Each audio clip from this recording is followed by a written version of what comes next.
Jawabannya, pokoknya masuk surga aja udah selesai. Jadi sukses akhirat tuh patokannya masuk surga udah cukup. Tapi kalau sukses dunia, banyak kiai yang menerjemahkan ya kalau banyak duit, rumahnya banyak, mobilnya banyak gitu ya, itu sukses dunia. Tapi kemudian masuk penjaranya KPK itu suksesnya.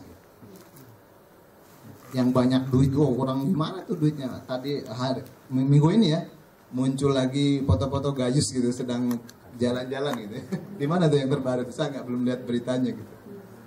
Apa kira-kira itu sukses dunia? Maka bagi saya nih nggak menemukan. Nah kemudian saya makan di salah satu rumah makan Padang gitu ya. Kemudian saya sholat di musolanya menemukan ada satu kaligrafi. Sebenarnya bukan kaligrafi ya, kalender gitu ya, tapi isinya ada satu ayat. Surat At-Tolak ayat 2 dan 3 di tulisan kalender itu di musola rumah makan Padang itu di BSD. Bunyinya A'udzubillahi minasyaitonirrajim. Bismillahirrahmanirrahim. Wa may yattaqillaha yaj'al lahu makhraja. Kemudian ayat berikutnya, dua ayat yang dituliskan di kalender itu, yarzuqhu min haitsu la yahtasib. Artinya nggak ada tuh di tulisan itu, tapi ada keterangannya di bawah. Barang siapa yang membaca ayat ini, ya, sekian kali saya lupa tuh, maka sama Allah akan dimudahkan rezekinya. Kira-kira tulisan di keterangan di bawahnya. Nah kemudian saya cari itu di tafsir di ininya, di arti sebenarnya ini maksud ayat ini apa sih? Nah inilah yang menginspirasi saya menemukan jawaban gitu ya untuk pertanyaan sukses dunia itu. Kemudian juga saya rubah gitu.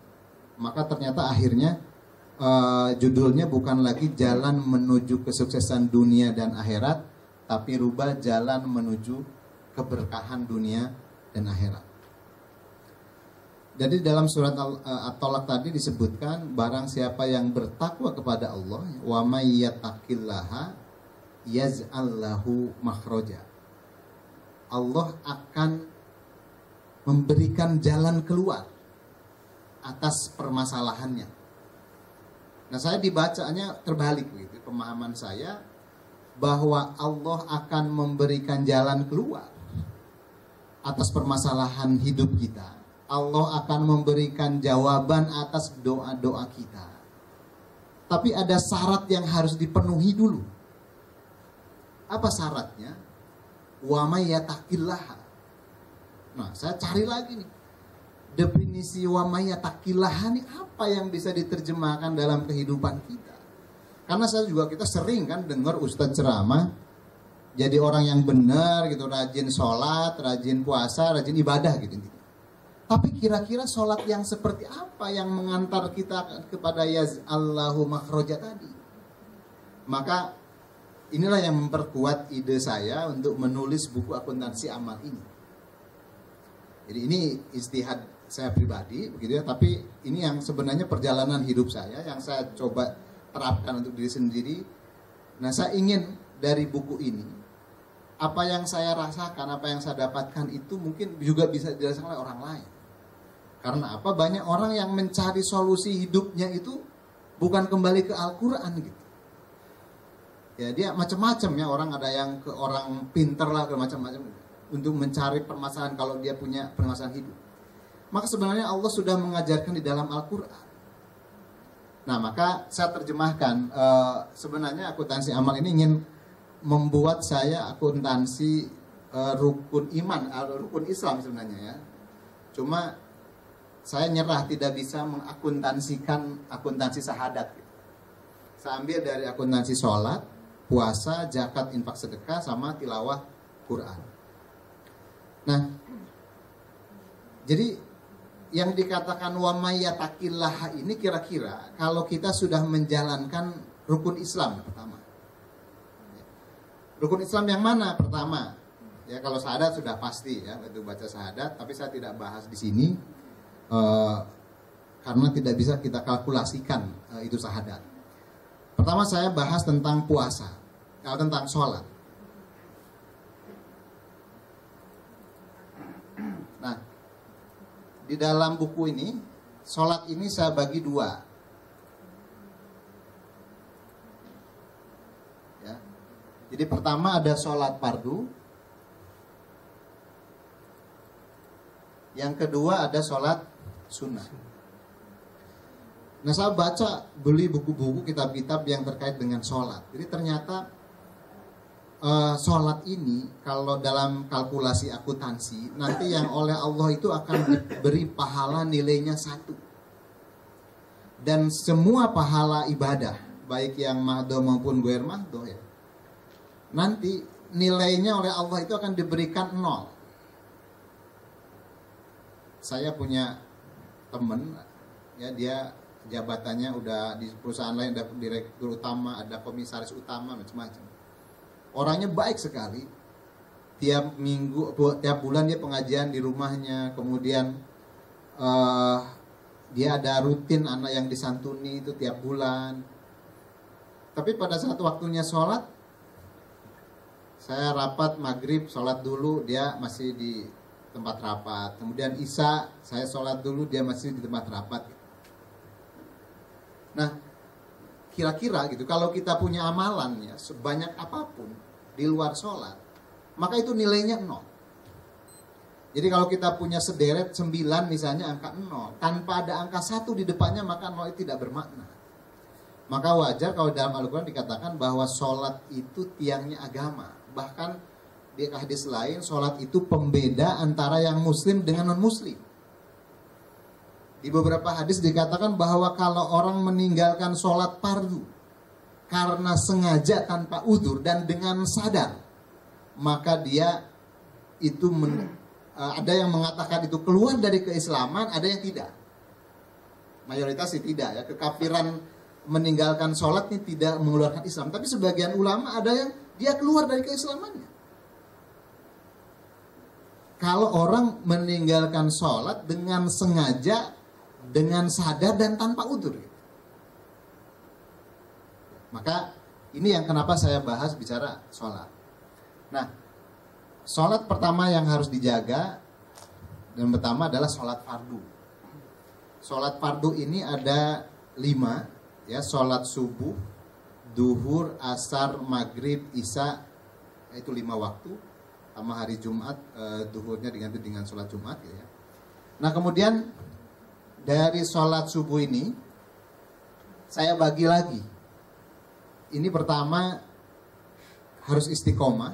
Nah, ini target saya, definisi istiqomah itu di bukunya, bahwa kita sholat ini ada 5 waktu, maka dalam sehari semalam ini nggak boleh bolong. Ini kategorinya istiqomah. Tapi kalau kita misalnya dalam 5 waktu itu duhurnya tidak sholat, maka itu kategorinya tidak istiqomah. Maka nilainya kalau istiqomah, kalau dia dalam sehari semalam itu tidak meninggalkan sholat, maka dikasih poin 20. Tapi kalau tidak istiqomah, maka nilainya 10. Untuk 5 waktu sholat tersebut. Dan untuk sholat yang tidak dikerjakannya, maka nilainya minus 20 nih semuanya. Ya, poin istiqomahnya, poin tepat waktunya, poin poin berjamaahnya itu minus 20 semua pokoknya untuk waktu sholat itu di 4 kategori ini. Kemudian kenapa nih harus istiqomah? Nah, ini yang bagi saya adalah tahapannya ini kita membiasakan diri gitu. Mungkin insya Allah buat kita setelah kita balik gitu atau dari kecil sudah berusaha untuk tidak meninggalkan sholat. Tapi ada saudara-saudara kita, teman-teman kita yang masih terbiasa, kalau meninggalkan sholat tuh biasa-biasa saja. Tidak merasa berdosa, tidak merasa nyesal, ya biasa-biasa aja. Nah, ini berusaha target pertama, kita jangan meninggalkan sholat dulu. Karena kalau kita baca hadis tadi, ini bisa mendekati kekafiran. Harus dijaga. Kemudian yang kedua, kenapa harus tepat waktu? Ini bicaranya adalah kalau dalam manajemen waktu, ini bicara dimensi keimanan. kita ini mau memprioritaskan Allah atau tidak. Jadi ada yang sholat tertunda karena rapat tanggung ya, kita selesaikan dulu, habis rapat kita sholat, apalagi duhur waktunya panjang. Kemudian ada yang sudahlah, ini kalau kita sudah dihadirkan makanan, datang waktu sholat gitu ya, ini mendingan makan dulu apa sholat dulu. Dalilnya kan yang sahih itu, kita lebih baik ingat sholat waktu makan gitu ya, daripada ingat makan waktu sholat gitu ya. Maka kita makan dulu lebih baik, karena dalil sahihnya yang tadi. Nah ini berarti, ini bicaranya adalah berarti memprioritaskan sholat atau memprioritaskan makan. Nah, maka kalau kita memprioritaskan Allah, yakin kita akan diprioritaskan oleh Allah. Saya coba berusaha ya, kalau mau pergi itu, tadi saya kebetulan sudah, kalau lancar kejar saja jam 12 di sini karena dari kantor jam 11 lebih gitu ya. Saya ukur dulu, dia kira-kira sholat di mana. Pas kebetulan tadi adzan itu saya di tol. Saya kalau ada rest area atau naik angkutan umum, saya lebih baik turun, berhenti, kita sholat dulu, baru lanjutkan. Atau dikiranya nggak nyampe, mendingan saya tahan dulu, sholat dulu, saya tunggu dulu waktu sholat. Ini kita berusaha supaya saya ngejar bisa sholat tepat waktu.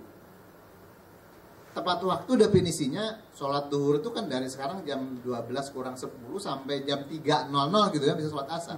Itu tepat waktu, di waktu duhur kan gitu. Tapi definisi tepat waktu saya adalah di awal waktu. Jadi awal waktu.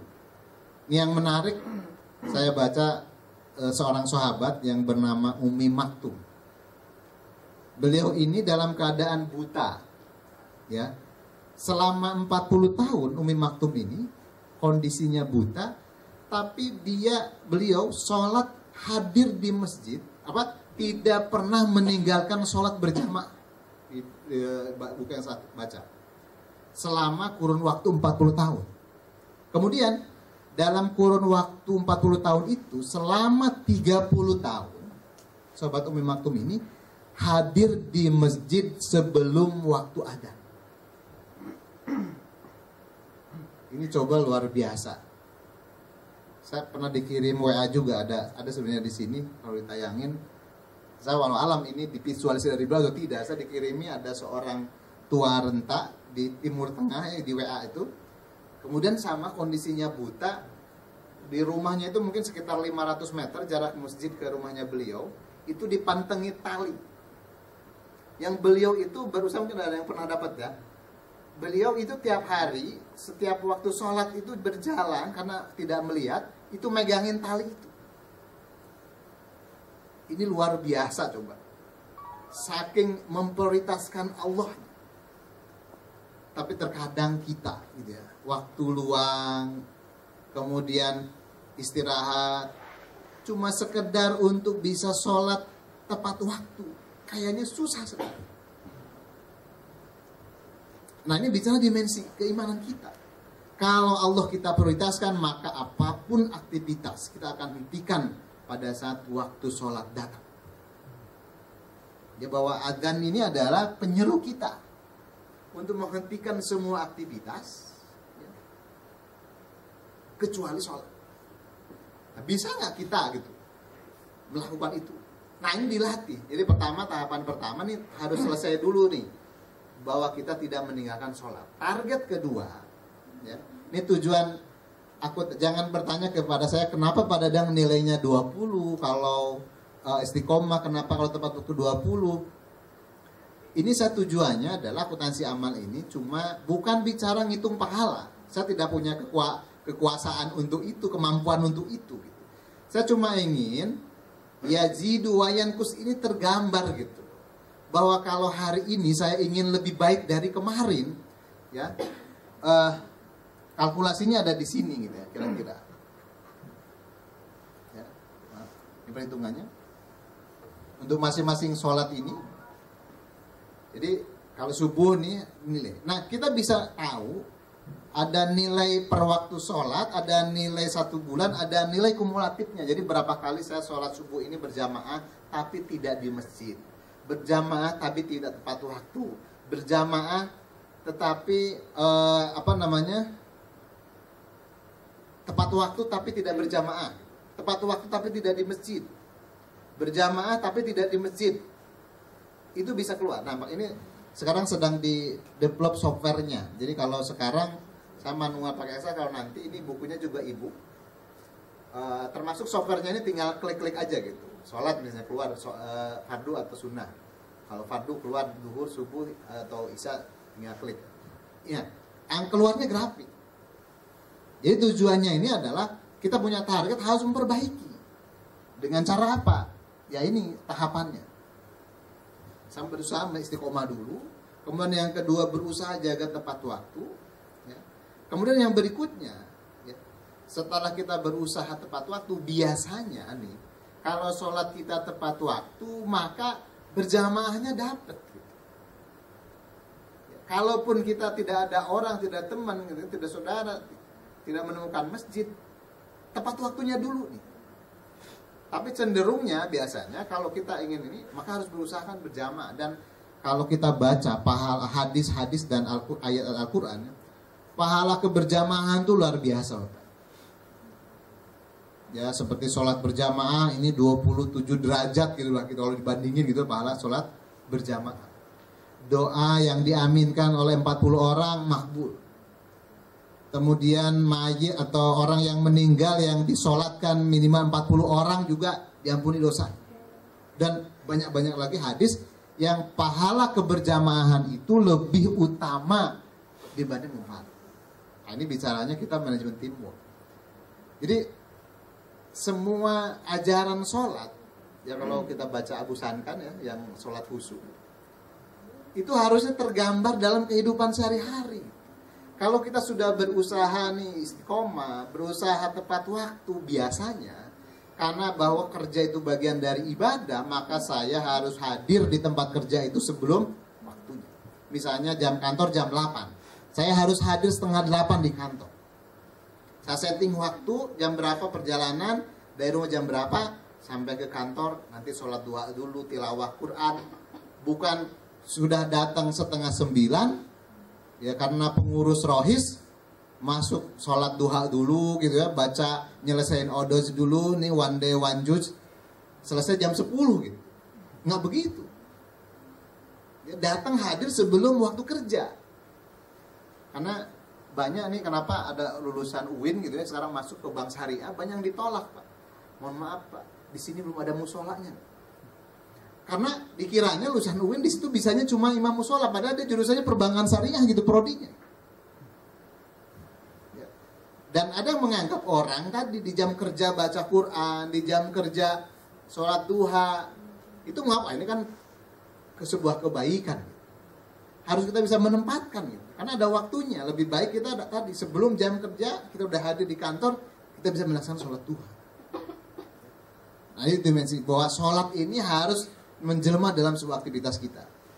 Kemudian tadi ya, maka harus berusaha. Kalau kita tidak bisa ke masjid, maka berjamaah sama istri, sama suami, sama anaknya, sama kalau ini nungguin orang lain, harus berusaha dulu. Misal berjamaah nggak ada tepat waktu nggak dapat, kita dapatkan dulu berjamaahnya. Oh, kalau berjamaahnya nggak dapat, kita cari masjid, dapatkan masjidnya minimal. Nah, yang terakhir, maka kalau ingin tepat waktunya dapat, berjamaahnya dapat, harus dilakukan di masjid. Biasanya laki-laki ya, sampai Rasulullah mengatakan bakar tuh rumah-rumahnya. Para suami yang tidak mau sholat berjamaah di masjid. Jadi seolah-olah itu Rasulullah mau mewajibkan kepada para suami, terutama bapak-bapak laki-laki ya, itu untuk sholat berjamaah itu di masjid. Kalau ibu-ibu atau ahwat biasanya masih debat-debat gitu, ada yang lebih afdol di rumah sholat berjamaah itu dibanding masjid karena takut jadi fitnah katanya. Cuma lucunya ada seorang ustadz bilang, kok kalau berjamaah di masjid itu takut fitnah, tapi ke mall jalan-jalan sendiri berjamaah nggak ada tuh perasaan fitnah gitu ya. Kalau tidak menjadi dari dasar fitnah misalnya subuh jam 4 harus sendiri jauh jalan kaki, saya rasa sih nggak ada masalah ya, sholat berjamaah di masjid buat perempuan, buat ibu-ibu, apalagi ibu-ibu udah 80 tahun 70 gitu ya, maksudnya jadi fitnah gitu. Makanya tadi kata Ustaz, kalau mau konsisten ya ke mall juga harus jangan dong, karena ke masjid aja jadi fitnah, maka lebih baik kalau bisa ya berjamaah di masjid gitu ya. Walau alam, tapi itu dalilnya silakan saja pengen. Nah, maka kalau poin sholat berjamaah, sholat fardunya itu memenuhi kriteria tadi, istiqomah, tepat waktu, berjamaah. Nah, ini saya ada di WA ya, beredar juga tuh tip cara suami atau suaminya membangun istrinya supaya cepat bangun gitu. Ya, kata suaminya, mah, papa mau nikah lagi. Wah, cepat bangun. Ya. Begitu juga kalau suaminya itu disuruh sholat ke masjid supaya cepat bangun. Ada tipnya juga. Bilangin kata suaminya, "Pak, bukannya mau nikah lagi." Ah, itu cepat tuh bangunnya. Ya, cepat bangunnya. Ini ada yang menarik. Di WA juga beredar ya. Ini kisah nyata di Mesir itu ada satu masjid yang imam masjidnya itu bikin pengumuman, barang siapa yang istri-istrinya itu tidak mau membangunkan suaminya sholat subuh berjamaah ke masjid, maka pengurus masjid menyediakan dana untuk suaminya disuruh nikah lagi gratis, dibiayai masjid. Itu setelah pengumuman begitu, seminggu kemudian sholat subuh seperti sholat Jumat katanya. Barangkali di sini juga mungkin bisa di hadis ini ya, SKI-nya nih menyediakan dana gitu ya, bagi yang istri-istrinya nggak membangunkan suaminya ke masjid, suaminya didanai suruh nikah lagi gitu, dibiayai dari SKI gitu. Ya, ini pasti ini efektif gitu. Nah, ini kita bicara sholat fardu. Kemudian berikutnya memang tidak berhenti di sini. Ya, saya diskusi dengan Kiai Aidin Hafiduddin. Sebenarnya di dalam ayat esensi sholat itu adalah khusu. Beliau minta menambahkan ke saya satu variabel lagi, nomor 5, yaitu kriteria khusu sama tidak. Saya bilang, saya baca juga buku literatur segala macam. Ternyata jangankan saya gitu ya, sahabat Ali saja untuk mengukur tingkat kehusuan seorang itu tidak bisa. Ya, Rasulullah pernah menguji Sayyidina Ali bahwa ini Ali, ente kalau sholat nih husu atau enggak gitu. Kalau ente bisa sholat husu, maka saya kasih hadiah. Ya, kasih hadiah jubah. Ente pilih yang warna putih atau yang warna hitam, kata Rasulullah. Maka Ali sholat di hadapan Rasulullah 2 rakaat. Kemudian setelah selesai sholat, kata Rasul ditanya, ente mau pilih jubah putih apa jubah hitam?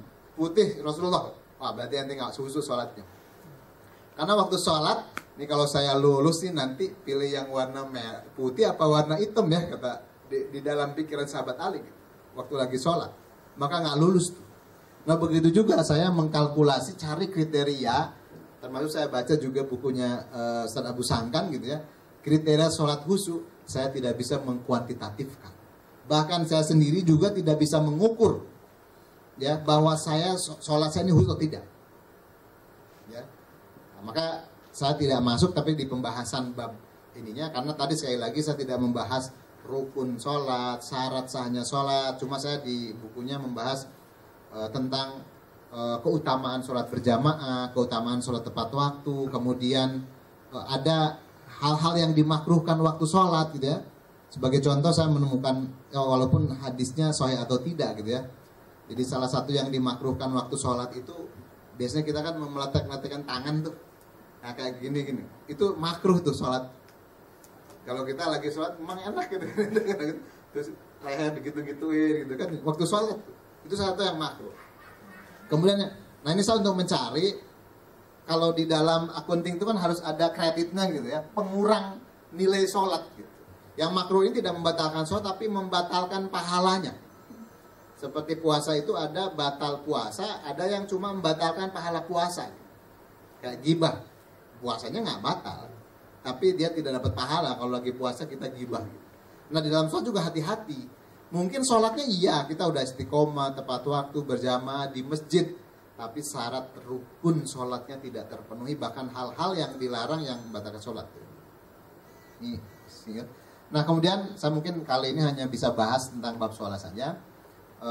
Berikutnya selain sholat fardu, kira-kira itu poinnya. Kalau ini terpenuhi sholat fardu ini, karena saya kasih nilai 20 kali 5 waktu, berarti 5 kali 2 berapa nilainya?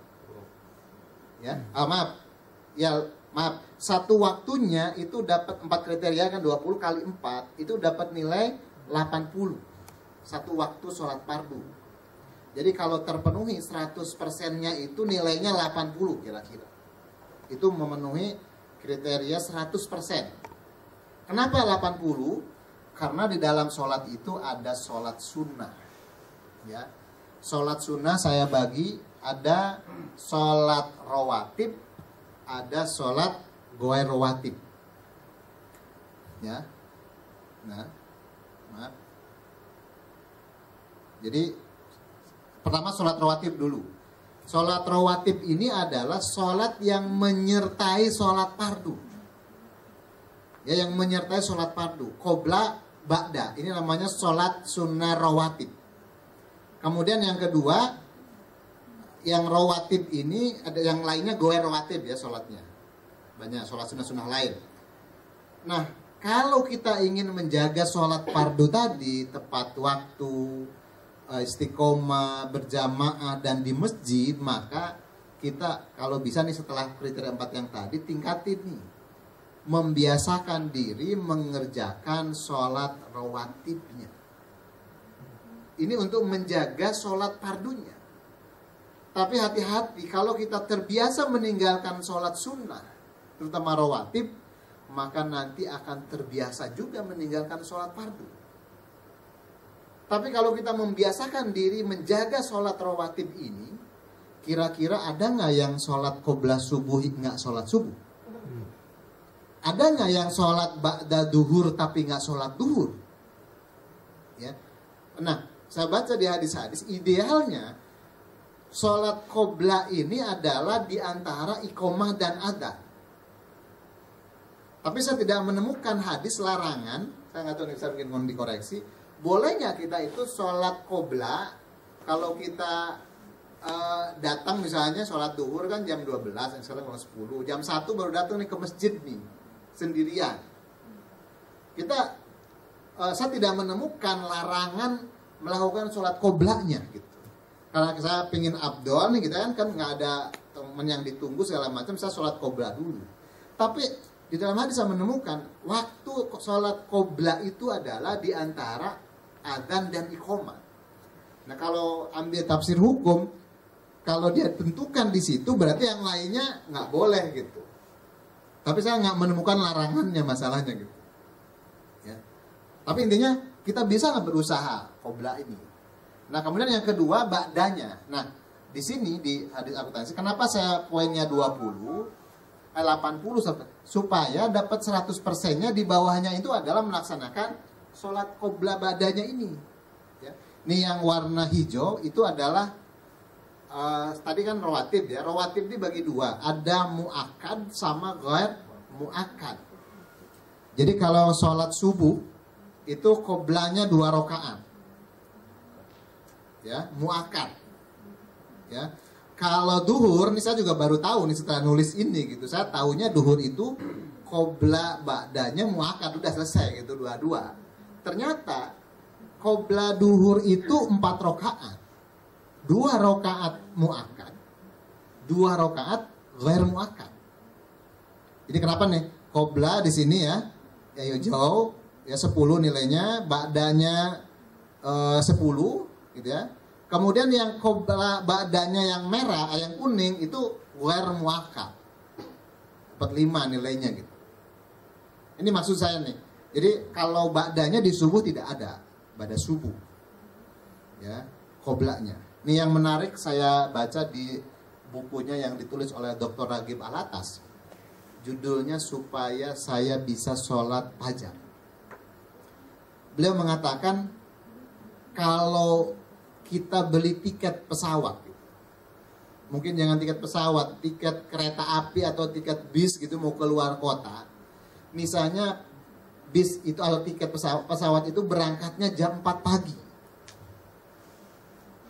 Saya pernah berangkat ke Ternate, pesawat itu kalau pagi itu seharian ke Ternate itu karena singgahnya di Kupang beda ini ya, harus nunggu 2 jam atau 4 jam gitu. Tapi kalau mau yang langsung Jakarta Ternate itu ada Garuda, berangkatnya itu jam 2 malam. Sampai sana jam 8, setengah 7 sampai Ternate. Tapi kalau berangkat pagi itu pagi berangkat baru sore baru nyampe Ternate. Maka saya waktu itu pilih berangkat yang jam 2. Jam 11, jam 10 saya sudah siap-siap berangkat ke bandara. Karena saya khawatir, tiket saya dibelikan sama Bank Indonesia, saya gratis gitu. Tapi saya khawatir kalau saya ketiduran, terlambat datang ke bandara, maka saya harus beli tiket lagi. Begitu juga kalau kita beli tiket 500.000 gitu, berangkatnya jam 4 pagi, pernah nggak kata beliau, kebayang dalam diri kita, paling pesawatnya juga terlambat, saya berangkat jam 4 aja lah dari rumah. Pernah nggak kita? Tapi kita akan berusaha hadir di bandara itu sebelum jam keberangkatan. Karena apa? Takut hangus tiket, harus beli lagi. Tapi kata beliau, pernah nggak kita terbesit dalam pikiran kita yang Allah sediakan surga, bahkan pahalanya itu lebih besar dunia dan isinya. Ya, di hadis dikatakan pahala sholat fajar qobla subuh itu lebih besar daripada dunia dan diisinya kalau dinilai. Kita tidak pernah terbesit takut ketinggalan itu gitu. Tapi kehilangan uang 500.000 tiket, takut hangus, kita dengan segala payah usaha gitu akan hadir. Ini bicaranya dimensi keimanan sekali lagi. Bahwa ukuran kita ini selalu duit gitu, selalu uang. Makanya kenapa saya ini sholat saya bobotin kayak begini gitu, supaya saya merasa rugi. Bahkan teman saya nih, kalau saya tidak sholat berjamaah, saya ikop harus bayar 10.000. Coba bayangin ya, kalau 5 waktu itu 2 kali aja dalam sehari tidak sholat berjamaah, berarti ya kita harus membayar 20.000. Kali seminggu, kali sebulan, berapa tuh nilai yang harus kita keluarkan. Begitu juga dibalik betapa besarnya pahala yang Allah berikan kepada kita pada saat kita menjalankan sholat ini. Ya, maka berusaha ini nggak susah. Wajar ya kalau Allah mengatakan wa may yattaqillaha yaj'al lahu makhraja. Bahkan di ayat berikutnya bukan hanya sekedar jalan keluar, tapi yarzuqhu min haitsu la yahtasib. Allah berikan rezeki dari yang tidak kita sangka-sangka. Ini bonusnya dari Allah kalau kita jalankan syaratnya tadi. Ya, termasuk sebagai penutup mungkin sholat ini di luar sholat rawatib tadi ya, ada sholat ini kalau sehari-harian ya, sholat sunnah harian, sholat tahiyatul wudhu 2 rakaat kita jalankan pada saat setiap mau sholat, setiap wudhu. Sholat tahiyatul masjid ya, kita setiap masuk ke masjid kita sholat. Sholat duha, kalau tahajud yang mulai mungkin itu suatu yang berat, susah. Ini duha ini luar biasa. Cuma jam 8 sampai jam 10, mungkin jam 11 kita bisa lakukan. Bahkan doanya luar biasa. Seandainya rezeki itu ada di langit, turunkanlah, ada dalam bumi, keluarkanlah, jauh dekatkanlah, haram sucikanlah, susah mudahkanlah. Ini luar biasa doa sholat duha. Tapi kita tidak pernah terbesit untuk bisa istiqomah gitu. Kita jangan sampai tiada hari tanpa melaksanakan sholat duha. Ya, sholat tahajud ya mulai kita bangun jam 3, yang di situ dalam Allah mengatakan seolah-olah aku turun ke langit dunia, aku malu harus menolak tidak mengabulkan orang yang berdoa di sepertiga malam. Mau nggak memanfaatkan itu? Sholat hajat, safar, istikharah, awabin, tasbih, taubat.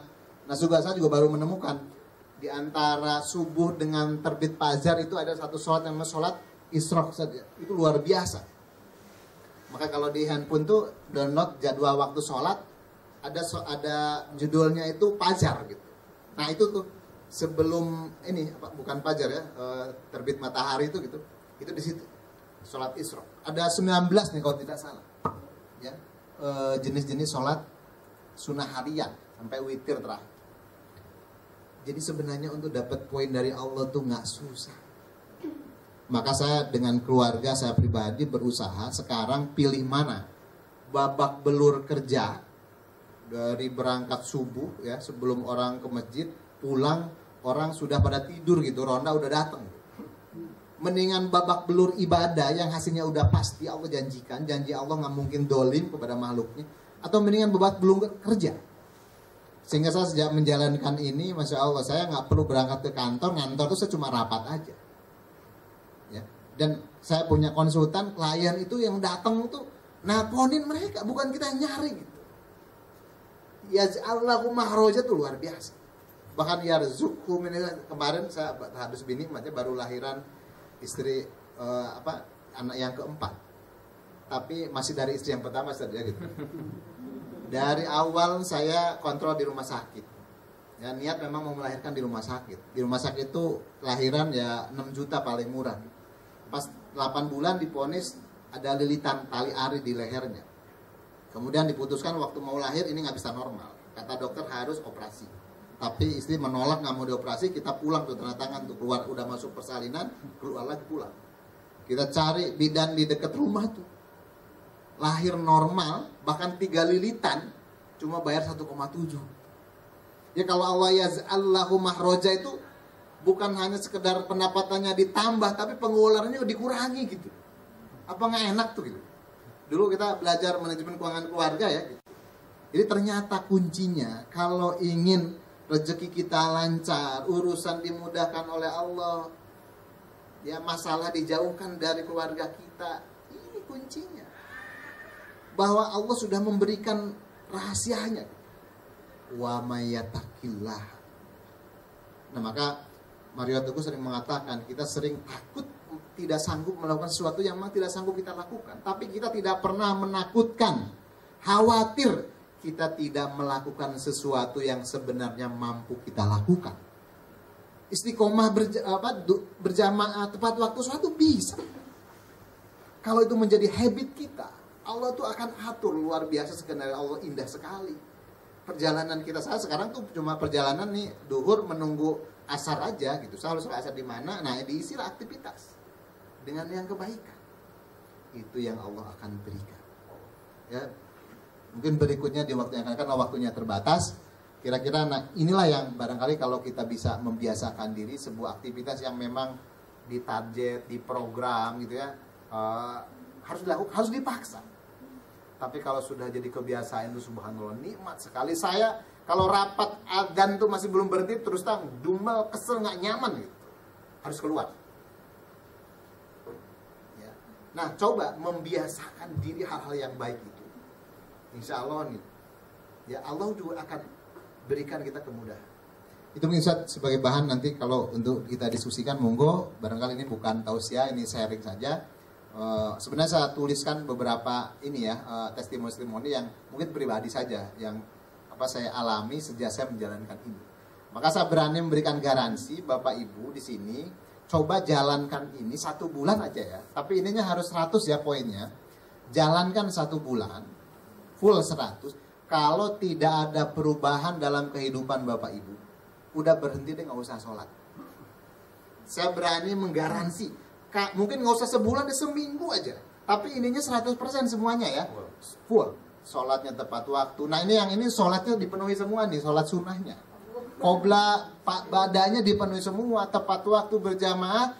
Kalau dalam seminggu tidak ada perubahan, udah berhenti deh, nggak usah sholat. Berarti bohong tuh janji Allah.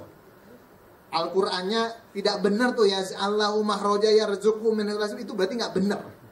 Kalau kita sudah jalankan ini, ya. Awalnya saya juga pembandingnya saya buatkan daftar pendapatan saya sebelum menjalankan setelah ini. Tapi ternyata terlalu kecil kalau nilainya itu hanya sekedar nilai nominal bagi saya. Ya.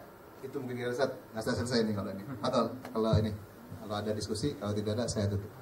Terima kasih kepada Ustadz Endang Romansyah atas pemaparan materinya terkait dengan akuntansi amal. Materi yang luar biasa sekali. Mudah-mudahan apa-apa yang telah beliau sampaikan tentunya yang paling utama dapat kita aplikasikan dalam kehidupan sehari-hari terkait dengan istiqomah masalah salat. Baik, untuk selanjutnya kami persilakan pada Iwan Ahmadnya, barangkali ada yang mau ditanyakan, kami persilakan. Silakan, ada pertanyaan?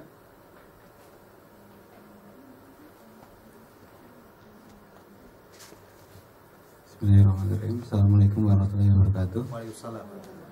Sebenarnya Ustaz, saya mau lebih nanya. Namanya siapa, Kang? Nama saya Muhammad Fatin. Muhammad Fatih. Iya, Fatin. Ya. Saya mau nanya tentang perbankan syariah nih, Ustaz. Ya.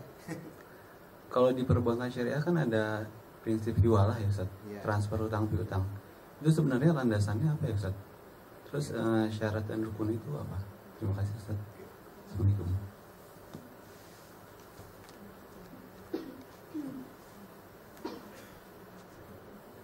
Langsung aja jawab ya. Baik, pertanyaannya mungkin di konteks ini. Nanti ke depan kalau mau bahas tentang fikih muamalah boleh. Misalnya transaksi ribawi. Jadi kita bisa bicara maisir, goror, kemudian jenis-jenis riba. Nah tadi nanti terkait dengan bank syariah, bank konvensional, asuransi konvensional, asuransi syariah, macam-macam. Itu di babnya bab muamalah. Ini bab muamalah. Nah terkait dengan hiwalah itu transaksi kalau di bab muamalah itu ada dua akad ya, kontrak bisnis sama kontrak tabaru. Jadi yang tujuannya mencari keuntungan ya untuk bisnis di bank syariah, di asuransi syariah, ada bab-bab yang mengatur tentang bab tabaru, bab sosial yang non tijari. Ya, nah hiwalah itu salah satu jenis akad kontraknya bab tabaru. Ya tolong menolong. Tolong menolong tuh hibah, wakaf, qad, kemudian rahan, terus hiwalah, kafalah, itu jenis bab-bab tabaru. Nah, hiwalah itu adalah anjak piutang. Itu ceritanya, ini kalau saya namanya siapa? Gugun. Ustaz Gugun nih. Saya punya piutang di Ustaz Gugun. Misalnya 1 juta. Gitu ya. Terus saya juga punya hutang ke Kang Ahmad Fatir tadi ya, Kang Fatir punya hutang 1 juta. Nah maka Pak Ahmad Fatir nggak perlu nagih ke saya alihkan nih, karena saya punya piutang di Pak Gungun.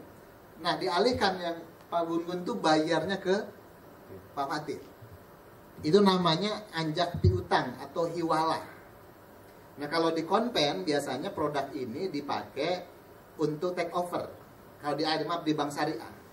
Jadi saya punya hutang ke bank konven nih, karena belum tahu ada bank syariah. KPR-nya KPR konvensional. Kemudian dapat pengajian, pikir oh ternyata bank konven ini riba.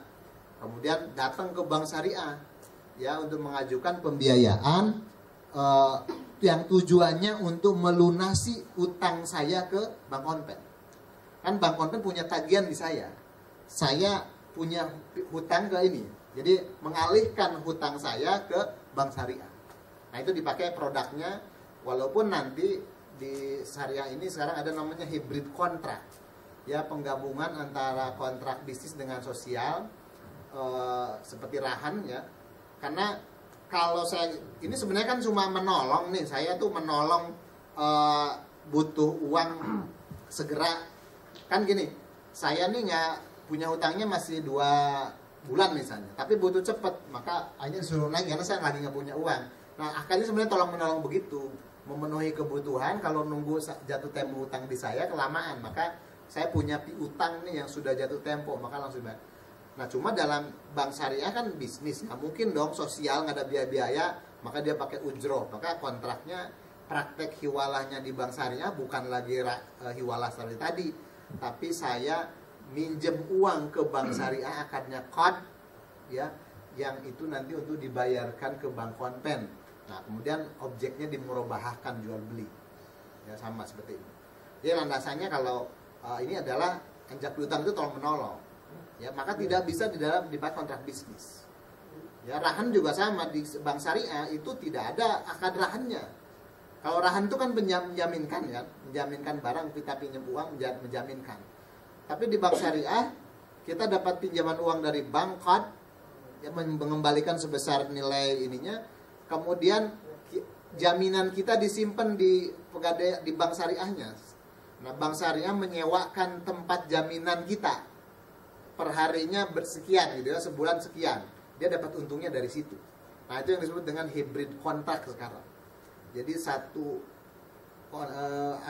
satu produk tapi berbagai jenis akad. Seperti halnya kartu kredit.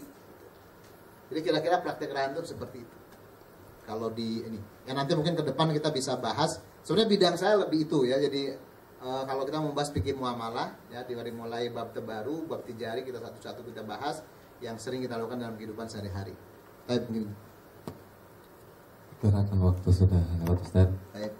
Kita akhiri saja kajian Islam Jufri Ustaz kali ini dengan membaca doa penutup majelis. Subhanakallahumma wa bihamdika asyhadu an la ilaha illa anta astaghfiruka wa atubu ilaik. Mudah-mudahan Allah Subhanahu wa taala pertemukan kita kembali di acara kita minggu depan. Amin. Sekian dari kami. Wassalamualaikum warahmatullahi wabarakatuh.